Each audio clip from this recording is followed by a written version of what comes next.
in our society remind us of a previous time period that we might not know that much about. In the book of Exodus, the scripture says that Pharaoh, when he looked out and he saw the Hebrew children increasing and multiplying, he said that we had to deal wisely with them. And so I want to kind of use that as a theme for this morning. When we talk about, when you look at the context of that statement in the scripture, let us deal wisely with them. It means that Pharaoh was developing a plan on how to marginalize the Hebrew people and how to enslave them, how to control them, and ultimately how to lead to their demise. And I think that one of the things that we need to understand is that there has been a global plan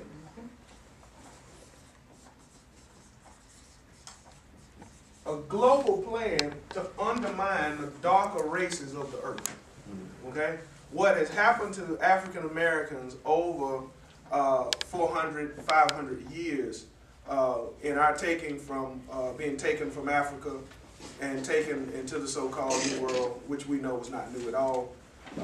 We know that and the subsequent mistreatment that African Americans have received in America is a part of a global plan. And so while we may be familiar with Jim Crow as the system that was set in place after slavery to keep African Americans under wraps, if you would, we never look at our problem as being one part of a global issue. We always look at ourselves as being separate from other people as far as what has happened to us.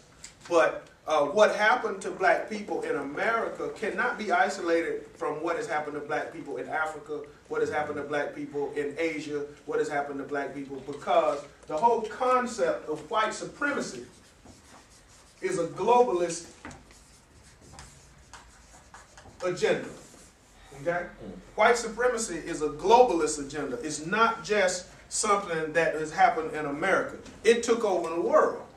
And so when you look at, I'm going to put up some isms and some anities, and you know, whenever you have to deal with an ism or an anity, it's coming from Europe. Okay? Whenever you put an anity behind something or an ism behind something, it is a European concept. Okay? And so we do well not to buy into European concepts. And so people oftentimes get them confused. But I'm going to put some things on the board just before we get into the crux of the matter, and see how white supremacy has remained consistent regardless of what the ism or the anity is. The first thing is Christianity. Okay? There's an anity there, right? Right. Well, of course, we know that the Christian church under Pope Nicholas IV sanctioned slavery. He issued a papal bull that gave Portugal and Spain the go-ahead to enslave all, quote, infidel peoples.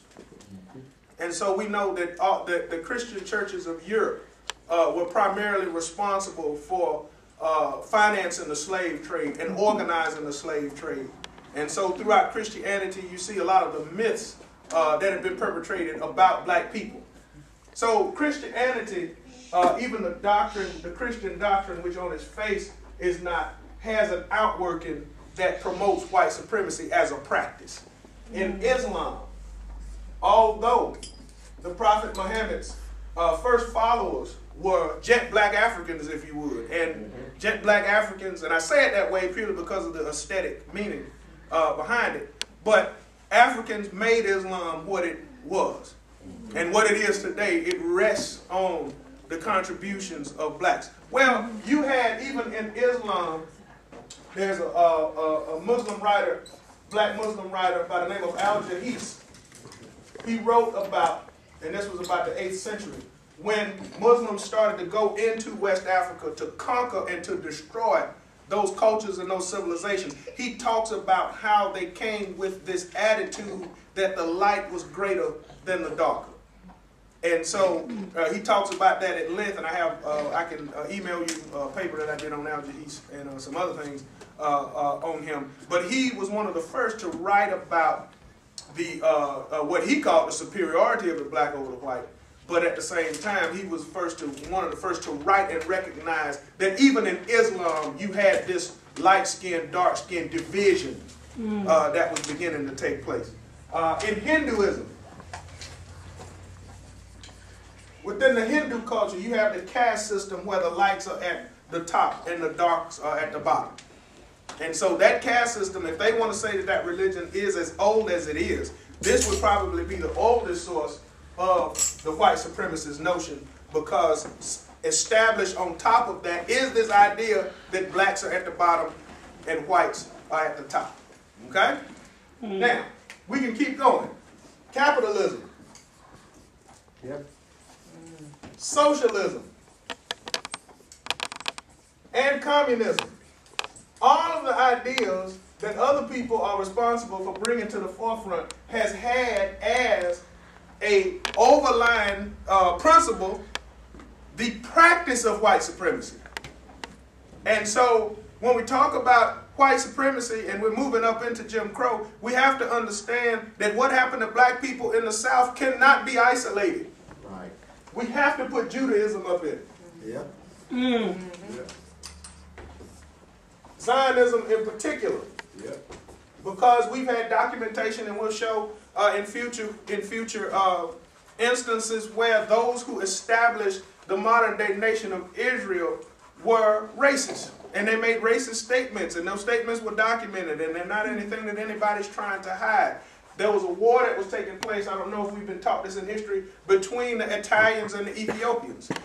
And so during this time, you had Zionist Jews praising Mussolini and Hitler for what they were doing, and they were saying that it would be a valiant show of supremacy on the part of the whites over the blacks in Ethiopia. The only problem was the Ethiopians beat them, so they couldn't celebrate like they wanted to. So you have, in everything that I have up here on the board, a underlying push or an underlying principle of white supremacy.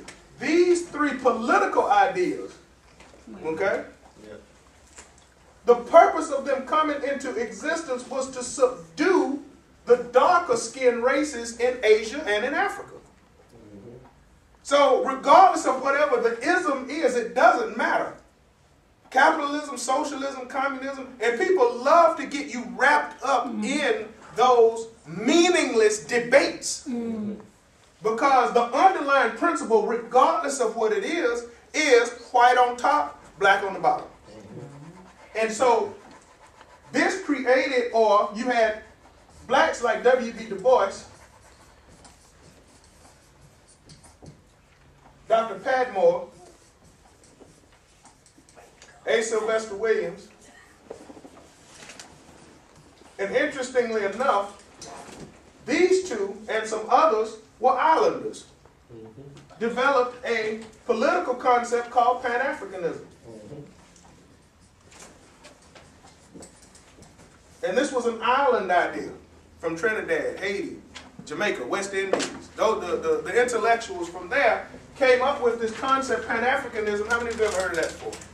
Well, Pan-Africanism was simply a political push to organize all dark-skinned people into one political unit.